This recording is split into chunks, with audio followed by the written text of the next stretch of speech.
Hello everyone, welcome to our YouTube channel vet बाय का ज्ञान।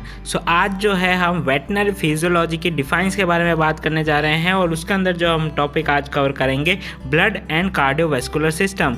ये काफ़ी इंपॉर्टेंट चैप्टर है। इसकी डिफाइंस जो है काफ़ी आती है यूनिवर्सिटी पेपर्स में, तो आपको ये पता होनी चाहिए और याद भी होनी चाहिए। तो आज हम इसको सिंपली जो है सिंपल फॉर्म में जो है अच्छे से एक्सप्लेनेशन देंगे। तो आप ये वीडियो ज़रूर एंड तक देखना। अगर आपको ये वीडियो पसंद आए तो लाइक सब्सक्राइब शेयर ज़रूर करें इस वीडियो को। तो लेट्स स्टार्ट टुडेज़ वीडियो।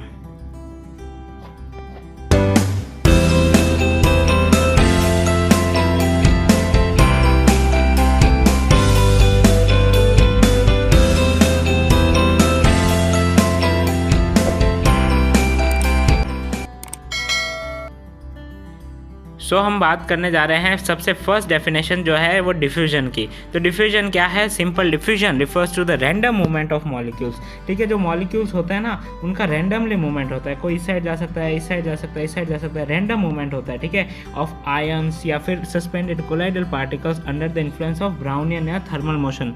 ये ब्राउनियन मोशन आपने पढ़ा ना, जिगजैग मोशन, ये जो है इसके अंदर आपको पता होना चाहिए। ये जो किसके अंदर आता है? डिफ्यूजन के अंदर आता है। तो ये आपको लिखना है। नेक्स्ट बात करें ऑस्मोसिस की। तो ऑस्मोसिस क्या है? Osmosis is the process of diffusion of water. ठीक है, वाटर का डिफ्यूजन होता है through a semi permeable membrane. आपको ये जो है लिखना पड़ेगा कि सेमी परमेबल मेम्ब्रेन, तब डेफिनेशन में जो है आपको पूरे मार्क्स मिलेंगे। ठीक है, वाटर का मूवमेंट डिफ्यूजन होता है सेमी परमेबल मेम्ब्रेन के through from a solution of higher water concentration और to the lower water concentration. यहाँ पे जिसकी हायर वाटर कंसंट्रेशन है और यहाँ पे जो है लोअर वाटर कंसंट्रेशन है, तो ये जो मूवमेंट होता है सॉल्यूशन का वो हायर वाटर कंसंट्रेशन से लोअर वाटर कंसंट्रेशन पे और होता है। तो ये है हमारा ऑस्मोसिस। ठीक है, समझ में आया? नेक्स्ट अपन बात करते हैं हीमोलाइसिस। तो हीमोलाइसिस क्या होता है? रप्चर और डिस्ट्रक्शन ऑफ आरबीसीज। आरबीसीज का जो रप्चर हो जाता है या डिस्ट्रक्शन हो जाता है ना, वो हीमोलाइसिस में आता है। ठीक है, फिर बात करें हीमोग्लोबिनूरिया। ये क्या होता है? जब समटाइम्स क्या है, haemolysis occur to such an extent, मतलब इतना हो जाता है हीमोलाइसिस के जब हीमोग्लोबिन जो है ना वो किडनी ट्यूब्यूल्स के अंदर आना स्टार्ट हो जाता है और appear in the urine, urine के अंदर शो होने लग जाता है। ठीक है, तो उसे अपन ने क्या बोल दिया? Haemoglobin urea. ठीक है, नाम से ही पता चल रहा है। फिर नेक्स्ट अपन बात करते हैं हीमोग्लोबिनीमिया। ये जो होता है plasma from an animal in which haemolysis has occurred. जो प्लाज्मा होता है ना from an animal in which haemolysis, जहाँ पे हीमोलाइसिस अकर हुआ है, has some degree of redness. जहाँ पे आपको क्या दिखेगा? रेडनेस दिखेगी। ठीक है, depending on the extent of the haemolysis के वहाँ कितना हीमोलाइसिस हुआ है उस हिसाब से। ठीक है, plasma is usually light yellow to colourless. आप जानते हैं प्लाज्मा तो ज़्यादातर क्या होता है? लाइट येलो से कलरलेस होता है। When this occurs it is known as haemoglobinaemia. जब ये होता है उस कंडीशन को क्या बोलते हैं? हीमोग्लोबिनीमिया। ये क्या है? प्लाज्मा जो था ना एनिमल के अंदर से वो हीमोलाइसिस हो रहा है। ठीक है, has occurred to some degree of redness. ठीक है, आपको डिग्री ऑफ रेडनेस दिखेगी। ठीक है, फिर बात करें नेक्स्ट डिहाइड्रेशन की। तो in dehydration the immediate source of water loss from the body is the CSF। जब डिहाइड्रेशन होता है तो आप जानते ही हैं कि इमीडिएट लॉस होता है किसका? वाटर का। कहाँ से? बॉडी से। In the is the ECF। ठीक है, followed by the shift from the intracellular to the extracellular fluid. जो सारा जो है ना वो इंट्रासेलुलर के अंदर जो फ्लूइड था वो कहाँ चला जाता है? एक्स्ट्रासेलुलर फ्लूइड में चला जाता है। ठीक है, फिर बात करें हिमेटोक्रिट। हिमेटोक्रिट आपको इंपॉर्टेंट डेफिनेशन आपको पता होना चाहिए। ये रिलेटिव प्रोपोर्शन होता है of cell to plasma. It is clinically useful measure that can be determined by the haematocrit. ये हिमेटोक्रिट से जो है क्लिनिकली जो है आप डिटरमाइन कर सकते हो प्लाज्मा का लेवल। ठीक है, फिर बात करें ब्लड कलर। तो ब्लड कलर जो होता है वो होता है is imparted by the haemoglobin content with in the erythrocytes. तो इरिथ्रोसाइट्स के अंदर पिगमेंट्स होते हैं हीमोग्लोबिन। ठीक है, वही जो है रेड कलर इम्पार्ट करता है, आपको पता ही है ब्लड का। फिर बात करें ब्लड वॉल्यूम। तो ये ब्लड वॉल्यूम बहुत ही इंपॉर्टेंट डेफिनेशन है। Blood volume is the function of A lean body weight and is generally 8 to 10% of the body weight. ये ज़्यादातर कितनी होती है? 8 से 10% होती है। फिर बात करें हाइपोप्रोटीनीमिया। हाइपोप्रोटीनीमिया नाम से ही पता चल रहा है जनरली प्लाज्मा प्रोटीन लेवल्स क्या हो जाता है? Maintain fairly constant till the body protein stores are decrease to an appreciable level. ज़्यादातर क्या होता है कि जो प्रोटीन लेवल्स होते हैं वो मेंटेन कर लेता है। ठीक है, till the body protein stores are decreased to an appreciable level hypoproteinaemia occurs. फिर हाइपोप्रोटीनीमिया अकर्स होता है जब अप्रिशिएबल लेवल से डिक्रीज हो गया अपना क्या? Body protein stores. ठीक है, प्रोलॉन्ग्ड स्टार्वेशन हो गया, माल एब्जॉर्प्शन हो गया, सिंड्रोम हो हो गया, लिवर डैमेज हो गया, ये सारे जो है हाइपोप्रोटीनीमिया के जो है डेफिनेशन है। ठीक है, पता ही चल रहा है हाइपोप्रोटीनीमिया। ठीक है, प्रोटीन लेवल कम हो गया। लिपोप्रोटीन्स, तो लिपोप्रोटीन्स ट्रांसपोर्ट होते हैं through out the complex aggregates of the lipids and proteins. आपको लिपोप्रोटीन तोड़ दो, इसको क्या हो जाएगा, लिपिड्स और प्रोटीन्स इनके ही एग्रीगेट से बन रखा है। ठीक है, और ये इंक्रीज कर देते हैं सॉल्युबिलिटी ऑफ लिपिड्स और अनेबल देयर द बॉडी। ठीक है, फिर बात करें कोलेस्ट्रॉल की, तो it is the lipid waxy steroid found in the cell membrane and transported in the blood plasma of all animals. तो सिंपल सा है, कोलेस्ट्रॉल तो पढ़ते आ रहे हैं, एक वैक्सी स्टीरॉयड फाउंड होता है कहाँ पे, सेल मेम्ब्रेन पे मिलता है और ट्रांसपोर्ट होता है in the blood plasma of all animals. ठीक है, फिर बात करें एक्सैंथोसाइट्स, तो cells with irregular long asymmetrical projection और स्पाइक्स। एक्सैंथोसाइट्स क्या होता है, ऐसी सेल्स जिसके पास जो है इरेगुलर लॉन्ग असिमेट्रिकल प्रोजेक्शन होते हैं या फिर स्पाइक्स होते हैं, उनको बोलते हैं एक्सैंथोसाइट्स। एनिसोसाइटोसिस क्या होता है, variation in the size of RBC, अलग अलग साइज की आरबीसी होती है ना, उसमें वेरिएशंस हो गया, तो उसे बोलते हैं एनिसोसाइटोसिस। नेक्स्ट अपन बात करते हैं हाइपरक्रोमिक। तो हाइपरक्रोमिक का आपको नाम से ही पता लग रहा है, RBC having a greater density of colour, colour की डेंसिटी जब ज़्यादा होती है ना due to the higher haemoglobin content, उसे बोलते हैं हाइपरक्रोमिक। हाइपोक्रोमिक क्या होता है, RBCs are paler than normal, normal से थोड़ी जो है पेल कलर की होती है। Cells with decreased MCHC iron deficiency. MCHC क्या है, मीन कॉर्पस्कुलर हीमोग्लोबिन कंसंट्रेशन, एक वर्ड है मीन कॉर्पस्कुलर हीमोग्लोबिन कंसंट्रेशन जो होती है, हीमोग्लोबिन की कंसंट्रेशन मीन कॉर्पस्कुलर जो होता है वो डिक्रीज हो जाता है। ठीक है, सेल के अंदर, या फिर आयरन डेफिशिएंसी की वजह से जो है हाइपोक्रोमिक होता है। फिर बात करें एन्यूरिज्मा, एन्यूरिज्मा होता है localise dilatation of the artery wall due to the rupture of collagen sheet, जो कोलेजन की शीट्स होती है ना उसके अंदर रप्चर हो जाता है, जिसकी वजह से क्या होता है आर्टरी वॉल का डायलेटेशन हो जाता है, वो भी लोकलाइज मतलब एक पर्टिकुलर एरिया में। फिर बात करें ब्लड, तो ब्लड क्या है, the fluid circulated by the blood in the vertebrate carrying oxygen, nutrients, hormones, defensive proteins throughout the body and waste material to excrete protein organs. तो ये क्या बोल रहा है कि जो ब्लड होता है वो एक फ्लूइड होता है, अपन पढ़ते आ रहे हैं, जो कि सर्कुलेट कहाँ से होता है, बाय द हार्ट सर्कुलेट करता है। कौन करता है, हार्ट करता है वर्टिब्रेट्स के अंदर। ये क्या कैरी करता है, ऑक्सीजन को कैरी करता है, न्यूट्रिएंट्स को कैरी करता है, हार्मोन्स को कैरी करता है, डिफेंसिव प्रोटीन्स को कैरी करता है, कहाँ थ्रू आउट द बॉडी। ठीक है, and waste materials to the excretive organs, और जो अपना वेस्ट मटेरियल है वो कहाँ लेके जाता है, एक्सक्रीटिव ऑर्गन्स के पास लेके जाता है। फिर बात करें एट्रिया, तो एट्रिया आप जानते हैं चैम्बर होता है जो कि एंट्री देता है टू अनदर स्ट्रक्चर और organ, usually use to refer the atrium of the heart. Atrium जो होता है ना हार्ट का, उसको रिफर किया जाता है।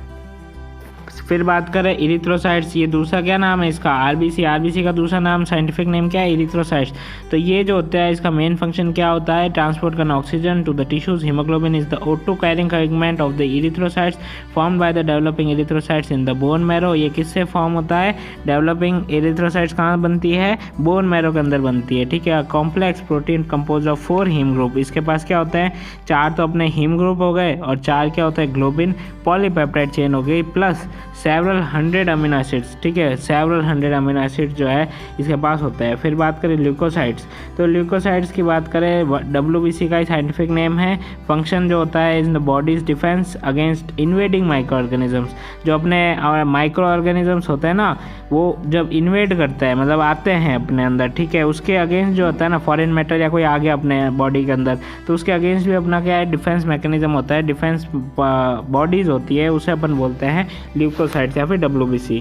फिर बात करें एंटी कोएगुलेंट्स, तो एंटी कोएगुलेशन को प्रिवेंट करने वाले, ठीक है, जो होने नहीं देते, ठीक है, क्लॉट जमने नहीं देते, उनको बोलते हैं एंटी कोएगुलेंट्स। तो ये एजेंट्स होते हैं डेट प्रिवेंट कोएगुलेशन और the clotting of the blood both outside, अगर आप बाहर जो है इन विट्रो यानी लेबोरेटरी के अंदर कर रहे हो या फिर inside the body blood vessels के अंदर जो है ये एंटी कोएगुलेंट्स का रोल रहता है। फिर बात करें मैक्रोसाइटिक, मैक्रोसाइटिक का बात मतलब आपको पता चल रहा है मैक्रो यानी बड़ा, तो लार्ज साइज आरबीसीज जो होती है with near constant haemoglobin concentration और हैविंग अ एमसीवी क्या है मीन कॉर्पस्कल वॉल्यूम, ठीक है, इसका ज़्यादा होगा ग्रेटर देन 100 फेंटोलीटर्स मेगालोब्लास्टिक अनीमिया, ठीक है, ये जो होता है मैक्रोसिटिक बोलते हैं, मतलब बड़ा हो जाता है साइज में, ठीक है। फिर बात करें माइक्रोसिटिक, माइक्रोसिटिक का मतलब होता है स्मॉल सेल्स हो जाएंगे आरबीसीज की, ठीक है, size cells with decrease MCV, इसके अंदर मीन कॉर्पस्कल वॉल्यूम जो होता है कम हो जाएगा, seen in iron deficiency, anaemia and thalassaemias. ठीक है, फिर बात करें पॉइकिलोसाइटोसिस। पॉइकिलोसाइटोसिस क्या होता है? Variations in the shape of RBCs. RBCs के शेप के अंदर जब चेंजेस होने लग जाता है, वेरिएशन होने लग जाता है, उसे बोलते हैं पॉइकिलोसाइटोसिस। पॉलीसाइथीमिया और इरिथ्रोसाइटोसिस। पॉलीसाइथीमिया क्या होता है? एक कंडीशन होता है of increase number of RBCs in the circulation. ये जो होता है ऐसी कंडीशन होती है जिसके अंदर आरबीसीज का नंबर जो है ना वो इंक्रीज होता है। पॉलीसाइथीमिया, पॉली का मतलब आप जानते हैं इंक्रीज हो गया नंबर, ठीक है, सर्कुलेशन के अंदर। ठीक है, फिर बात करें ओलिगोसाइथीमिया। ओलिगोसाइथीमिया में क्या होता है? रिडक्शन हो जाता है नंबर का of erythrocytes in the circulation is called, और ये इसे क्या बोलते हैं? ओलिगोसाइथीमिया। ठीक है, एज ओलिगोसाइथीमिया है। ठीक है, ये स्पेलिंग जो है बीच में स्पेस दे दो। फिर बात करें एनीमिया। एनीमिया क्या होता है? Reduction in the number of the erythrocytes और the haemoglobin content in the blood और बोथ आज इज कॉल्ड एज एनीमिया। तो क्या आप कह दोगे या फिर इरिथ्रोसाइट्स आरबीसीज जो है ना उसका नंबर कम हो गया, या फिर कहते हो आप हीमोग्लोबिन कंटेंट कम हो गया आपके ब्लड के अंदर। इन दोनों की कंडीशन में जो है जब कम हो जाता है तब अपन उसको कंडीशन को बोल देते हैं अनीमिया। और ये जो है capacity of transport O2 in the blood is greatly reduced in anaemia. Anaemia के अंदर जो है ना O2 का ट्रांसपोर्ट जो है बहुत ही जो है रिड्यूस हो जाता है इसके अंदर। फिर बात करें इरिथ्रोसाइट सेडिमेंटेशन रेट। बहुत पूछते हैं डेफिनेशन ये सर क्या होता है? तो ये जो होती है it is a rate at which the blood cells precipitate in the given time, usually 30 minute के अंदर या फिर 1 घंटे के अंदर जो है when saturated blood field standard हेमेटोक्रेट tube is placed in the absolutely vertical position. तो ये क्या होता है कि अपन जब ब्लड जो है ना हेमेटोक्रेट ट्यूब के अंदर जो है अपन लेते हैं और उसे अपन फिल करके जो है ब्लड फिल करके अपन उसे वर्टिकल पोजीशन में रख देते हैं। तो आधे घंटा हो गया है, 1 घंटे के अंदर वो जो है अब सारा जो ब्लड सेल्स है ना वो आरबीसीज वो सारी जो है नीचे पर्सिपिटेट कर जाती है। तो ये जो रेट है ना उसकी कितने जो है मिनट में पर्सिपिटेट कर रही है, वो 30 मिनट या 1 घंटा जो ले रही है वो जो है उससे अपन कैलकुलेट करते हैं इरिथ्रोसाइट सेडिमेंटेशन रेट। ठीक है, ये आपको पता होना चाहिए। फिर बात करें हीमेटोपोइसिस। हीमेटोपोइसिस क्या होता है? It is the process of formation of erythrocytes, leucocytes और platelets in the body. Simple सी बात है। हीमेटोपोइसिस, हीमेटो मतलब जो है ये ब्लड से रिलेटेड, और ब्लड किससे बना हुआ है? इरिथ्रोसाइट्स, ल्यूकोसाइट्स, प्लेटलेट्स, इन सब से भी फॉर्मेशन हो रखा है। तो इन सब का फॉर्मेशन के प्रोसेस को जो है हीमेटोपोइसिस बोलता है। इरिथ्रोपोइसिस तो पर्टिकुलर अगर अपन जो है erythrocytes while moving through the blood vessels are pushed off from the vessel wall, collide with each other and distorted while passing through the narrow capillary. Narrow capillary के थ्रू जब pass होती है ना तब जो है उसके अंदर जो है इरिथ्रोपोइसिस जो है आपको देखने को मिलता है। फिर बात करें बैरो रिसेप्टर्स। तो बैरो रिसेप्टर से आपको पता ही चल रहा है बैरो का मतलब क्या होता है? प्रेशर से रिलेटेड। तो सेंसरी नर्व एंडिंग्स होती है जो कि स्टिमुलेट होती है by the changes in the pressure are those in the walls of blood vessels. Blood vessel के वॉल्स में जो है बैरो रिसेप्टर्स प्रेजेंट होते हैं। फिर नेक्स्ट अपन बात करते हैं आर्टेरियोस्क्लेरोसिस। तो ये काफ़ी इंपॉर्टेंट डिजीज़ है। ठीक है, इसके अंदर क्या होता है? Disease marked by an increase in thickness. ये क्या होता है? थिकनेस जो है इंक्रीज हो जाती है और रिडक्शन जो हो जाता है इलास्टिसिटी। किसके अंदर? आर्टीरियल वॉल जो होती है ना, आर्टीरियल वॉल्स, उसके अंदर जो है ना थिकनेस जो हो जाती है इंक्रीज, और रिडक्शन क्या हो जाता है? इलास्टिसिटी का। द स्मूथ मसल सेल्स या फिर SMC भी लिख सकते हो इसे, can be stimulated to increase deposition of smooth muscle cell in the media surrounding the arterial resulting in decrease lumen available for the blood to be transported. तो इसके अंदर क्या हो जाता है? डिपोजिशन हो जाता है स्मूथ मसल सेल्स का, जिसकी वजह से क्या होता है कि डिक्रीज हो जाता है ल्यूमन। ठीक है, उसकी वजह से क्या होगा? ब्लड का ट्रांसपोर्टेशन जो है हो जाएगा या फिर रिड्यूस हो जाएगा काफ़ी, hence rising the blood pressure. फिर जो है अगर ब्लड का जो है ट्रांसपोर्टेशन ब्लॉक हो गया या फिर कम हो गया ल्यूमन की जो है, तो इसके अंदर क्या होगा? ब्लड प्रेशर एकदम इंक्रीज होगा ना वहाँ पे इस एरिया पे, which itself signalizes to the smooth muscle cells that more cells to be deposited to resist the increased pressure until the little lumen is left over। जब तक जो है लिटिल ल्यूमन नहीं रह जाता तब तक जो है वो उसके अंदर जो है सिग्नल देते रहते हैं, leading to the example of heart attack. तो अगर वो पूरा ब्लॉक ही कर देते हैं, बिल्कुल ल्यूमन बिल्कुल कुछ रखने ही नहीं देते, रहने ही नहीं देते, उसको पूरा ही मतलब ब्लॉक कर दिया, ब्लड फ्लो ही नहीं होने दे रहे, तो उसके अंदर जो है हार्ट अटैक जो है आने के चांसेस होते हैं। तो ये क्या है? आर्टेरियोस्क्लेरोसिस है। फिर बात करें प्लाज्मा की, the liquid portion of the blood और लिम्फ, ठीक है, जो भी लिक्विड पोर्शन होता है ब्लड और लिम्फ का उसे प्लाज्मा बोलते हैं। फिर बात करें थ्रोम्बोसाइट, तो थ्रोम्बोसाइट तो आप जानते ही हैं प्लेटिलेट्स को बोलते हैं। A disc shaped cell fragment important in blood clotting, ठीक है, सेल के फ्रैगमेंट्स होते हैं, ठीक है। फिर बात करें कैपिलरी, कैपिलरी भी आप जानते हैं क्रूशियल पार्ट होता है सर्कुलेटरी सिस्टम का, जहाँ पे जो है where the transfer of the substances between the blood and tissues across the walls of the capillaries occur, जहाँ पे जो है क्या हो जाता है, ट्रांसफर हो जाता है सब्सटेंस का between the blood and tissues, blood और टिश्यूज के अंदर जो है ट्रांसफर जो होता है ना, उसके अंदर जो है वो across the walls of capillaries ही होता है। तो ये क्या है, कैपिलरी है। फिर बात करें साइनोसाइडल, साइनोसाइडल क्या होता है, the most permeable with paracellular gaps are present in the liver, bone marrow, spleen, lymph nodes and adrenal cortex। तो ये जो होता है मोस्ट परमेबल पैरासेलुलर गैप होता है, ठीक है। साइनोसाइडल होता है ना, गैप्स होता है, ठीक है। ये क्या होता है, इसके अंदर जो है लीवर के अंदर मिलते हैं अपन को, बोन मैरो के अंदर मिलता है, स्प्लीन के अंदर मिलता है, लिम्फ नोड के अंदर मिलता है और एड्रेनल कॉर्टेक्स के अंदर मिलता है।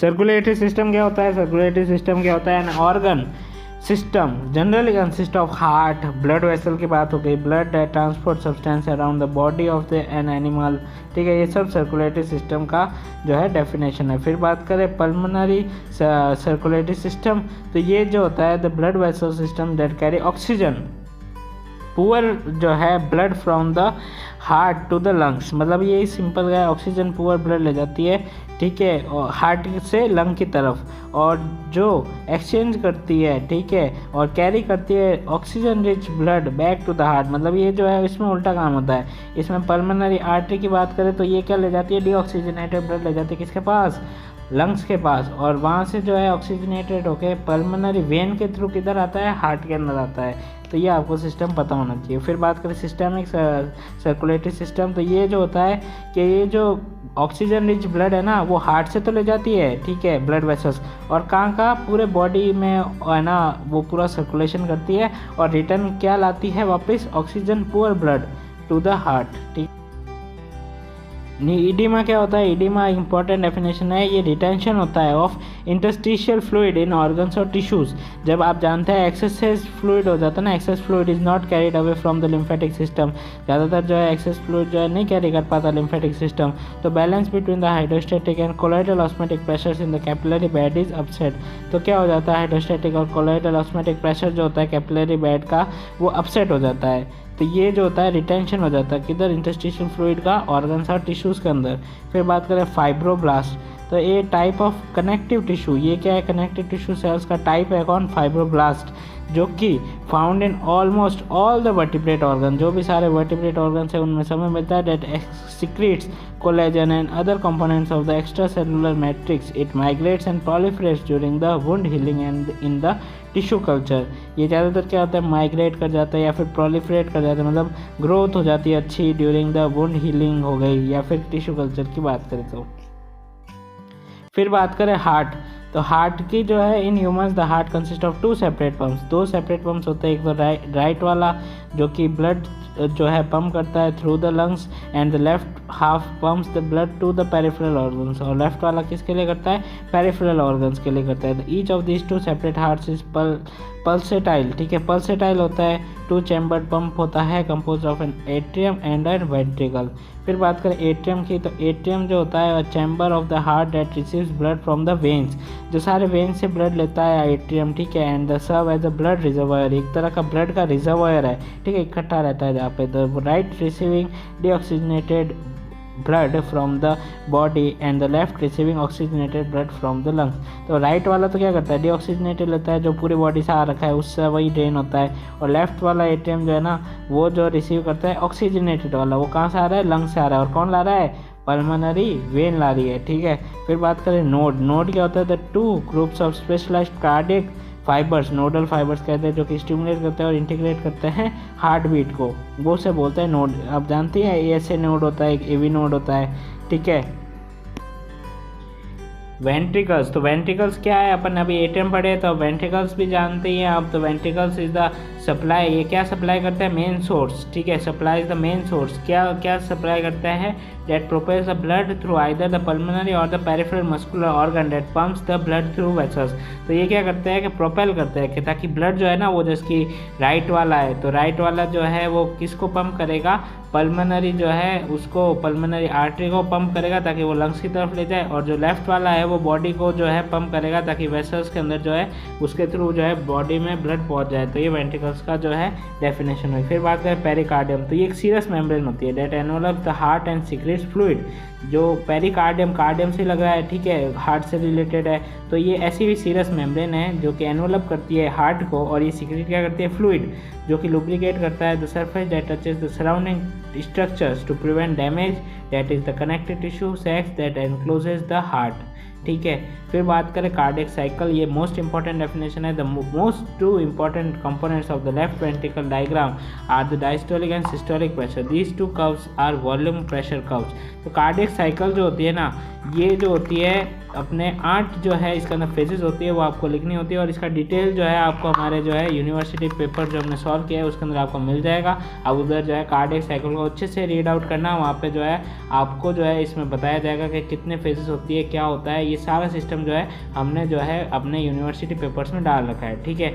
आगे बढ़ते हैं, डायस्टोल, डायस्टोलिक प्रेशर जो होता है ना, curve is determined by filling of heart, heart की फिलिंग हो गई, ठीक है, with the progressive greater quantities of the blood and then measuring the diastolic pressure immediately before ventricular contraction occurs which is myocardium and the end diastolic pressure of the ventricle, relaxed myocardium जिसे बोलते हैं।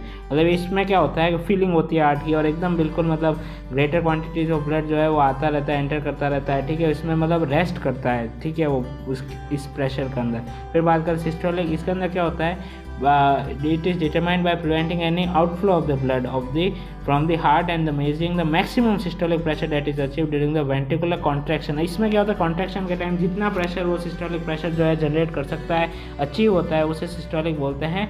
At which each volume of filling के बाद जो होता है, जो cardiac output क्या होता है, the volume of the blood per unit time from a ventricle, जो कितना ब्लड निकला पर यूनिट टाइम किससे, वेंट्रिकल से, वही क्या है, कार्डियक आउटपुट है। फिर बात करें हाइपरटेंशन, तो हाइपरटेंशन या फिर हाई ब्लड प्रेशर जिसे बोलते हैं, ये क्या होता है कि आर्टेरियल प्रेशर जब ग्रेटर हो जाता है ना, किससे, अपर रेंज ऑफ एक्सेप्टेड नॉर्मेलिटी, ठीक है, अपन का जो एक्सेप्टेड नॉर्मेलिटी है उससे जो है ज़्यादा हो जाता है, नॉर्मेलिटी जो है ना उससे एक्सेप्टेड जो अपन ने कर रखी है कि भाई 110 mmHg से जो है ज़्यादा हो रही है, ठीक है, उसके अंदर जो है आपका जो है हाइपरटेंशन जो है उस कैटेगरी में आता है, ठीक है। अपन बात करें जिसकी डायस्टोल जो है ग्रेटर देन 90 mmHg हो गया, और सिस्टोल जो है वो 135 से 140 mmHg से ज़्यादा हो गया, ठीक है। फिर बात करें इश्चीमिया, इश्चीमिया क्या होता है, the absence of blood flow, blood का फ्लो का ही एब्सेंस, मतलब ब्लड फ्लो हो ही ना रहा है टू द ऑर्गन या फिर tissues, caused by the sudden drop in blood pressure का सडन ड्रॉप हो जाता है due to the loss of blood, shock etcetera. Lymph, तो लिम्फ क्या होता है, प्लाज्मा लाइक फ्लूइड होता है, ठीक है, ये जो इंटरस्टिशियल फ्लूइड से ले सकते हैं, और इसका जो है इसमें क्या लिख रखा है कि return to the blood stream, ये वापस ब्लड में स्ट्रीम में कैसे जाता है, via thoracic duct through white या फिर जो है not red blood cells, RBCs जो है उसके अंदर जो है नहीं होती, सी ऑल्सो ब्लड, ठीक है, ब्लड के अंदर भी जो है आपको ये देखने को मिल जाएगा। न्यूरोग्लोबिन क्या होता है, it is a intercellular haemoprotein present in the CNS, PNS, cerebrospinal fluid, retina, endocrine tissues, इनमें क्या होता है, न्यूरोग्लोबिन होता है, ठीक है, ये क्या है, इंट्रासेलुलर हीमोप्रोटीन होता है। फिर बात करें मिथेमो हीमोग्लोबिन, ये जो होता है फेरी हीमोग्लोबिन भी बोलते हैं या मैथ हीमोग्लोबिन भी बोलते हैं, ये जो होता है it is formed by the oxidation of ferrous, जो होता है ना Fe+2 स्टेट में रहता है ज़्यादातर हीमोग्लोबिन के अंदर, पर वो क्या होता है फेरिक में कन्वर्ट हो जाता है, Fe+3 में चला जाता है, उसमें जो है ये परमानेंट जो है ट्रांसफ़र होता है, तो इसके अंदर क्या होता है, ट्रू ऑक्साइड ऑफ हीमोग्लोबिन बन जाता है। तो ये जो होता है मैथ हीमोग्लोबिन है, ये इसकी डेफिनेशन पूछते हैं। फिर बात करें हेमीन, तो हेमीन क्या होता है, एक फेरिक स्टेट होती है ना हीमोग्लोबिन की, prepared by the action of HCl, आपने HCl डाल दिया उसकी वजह से जो है फेरिक स्टेट में चला जाता है, फॉर्म्स ब्राउन रोम्बिक क्रिस्टल्स बना देता है, which are considered to be the very reliable test for blood के लिए सबसे ज़्यादा यूज़ होने वाला ये टेस्ट है। फिर बात करें lymphatic system, the collection of blind ending tubes which drain the filtered extracellular fluid from tissues and return it to the blood circulation. तो ये क्या होता है, ब्लाइंड एंडिंग्स जो होती है ना ट्यूब्स की, उसके अंदर जो है उसका कलेक्शन होता है और ये सारा जो है ड्रेन किस में कर देता है, एक फिल्टर्ड एक्स्ट्रा सेलुलर फ्लूइड के अंदर फ्रॉम टिश्यूज और रिटर्न कहाँ से करता है, ब्लड सर्कुलेशन से, तो उसे बोलते हैं लिम्फेटिक सिस्टम। फिर बात करें मायोग्लोबिन, तो an iron based haemoglobin like pigment to set of certain muscle fibres, उसे बोलते हैं मायोग्लोबिन। ठीक है, फिर बात करें वैसो कॉन्स्ट्रिक्शन, तो वैसो कॉन्स्ट्रिक्शन क्या है, construction of circular muscles of arterioles decreasing their volume and increasing the vascular resistance and the blood pressure, उसे बोलते हैं वैसोकॉन्स्ट्रिक्शन। फिर बात करें वैसोडाइलेशन, तो ये क्या होता है, वाइडनिंग हो जाती है। कॉन्स्ट्रिक्शन में क्या था, जो डिक्रीज हो रहा था वॉल्यूम, उसकी वजह से क्या हुआ कि वेस्कुलर रजिस्ट्रेशन क्या हुआ, इंक्रीज हुआ, रेजिस्टेंस जो इंक्रीज किया वेस्कुलर रेजिस्टेंस उसके अंदर सीन था। और इसके अंदर क्या है, वाइडनिंग हो जाती है, ल्यूमनी जो है उसका डायमीटर बढ़ जाता है, तो इसके अंदर क्या होगा, ब्लड फ्लो इंक्रीज होगा but decrease blood pressure, pressure जो है वो इसके अंदर डिक्रीज होगा, इसके अंदर प्रेशर इंक्रीज होगा। ठीक है, इसके अंदर वैसोडाइलेशन में प्रेशर डिक्रीज होगा। वेसल की बात करें तो कंडक्टिंग ऑर्गन ऑफ ब्लड होता है। आर्टरी, तो आर्टरी क्या है, the vessel through which the blood passes away from the heart to the various parts of the body, मतलब हार्ट से जो ब्लड वेसल निकलती है ना वो सारी आर्टरी के अंदर आएगी। ठीक है, ये आपको लिखना पड़ता है, ये एकदम एग्जैक्ट डेफिनेशन है आर्टरी की। दूसरी डेफिनेशन जो ऐसा नहीं लिखना है कि ऑक्सीजनेटेड कैरी करती है वही आर्टरी है, क्योंकि आपके एक्सेप्शन भी है, पल्मोनरी जो है आर्टरी जो है ना वो क्या करती है, डीऑक्सीजनेटेड कैरी करती है, तो वो डेफिनेशन गलत हो जाती है। आपको ये डेफिनेशन लिखनी है, इसमें कोई जो है इसका एक्सेप्शन नहीं होता, इसलिए ये डेफिनेशन एकदम एक्यूरेट है कि जो ब्लड वेसल्स जो होती है ना वो हार्ट से जो है निकलती है, वो उन सबको जो है आर्टरी बोला गया है। फिर बात करें विस्कोसिटी, तो ये करता है कि फ्लूइड के अंदर कितना रेजिस्टेंस है फ्लो का। ठीक है, फिर बात करें ओटा, तो वर्टिब्रेट्स के अंदर मेन आर्टरी जो होती है बॉडी की वो यही होती है, ओटा। फिर बात करें कैपिलरीज, जो कि माइक्रोस्कोपिक होती है, 8 माइक्रोमीटर की लेंथ थिकनेस होती है, थिन वॉल्ड वेसल्स होती है located in the tissues containing the N artery and a when. और वेन क्या होते हैं, vessels through which blood passes from the tissues towards the heart, जो हार्ट की तरफ लाने वाली जो होती है ना ब्लड वेसल्स, उसे बोलते हैं वेन। तो इसी के साथ अपन ने जो है कार्डियोवैस्कुलर सिस्टम जो है और ब्लड की जो है अपन ने डेफिनेशन सारी कवर कर ली है। अगर आपको ये वीडियो पसंद आई हो तो लाइक सब्सक्राइब जरूर करें इस चैनल को, और जो है आपके फ्रेंड्स को भी शेयर करें। ये बहुत ही इंपॉर्टेंट टॉपिक था जो हमने आज कवर किया। Thank you very much.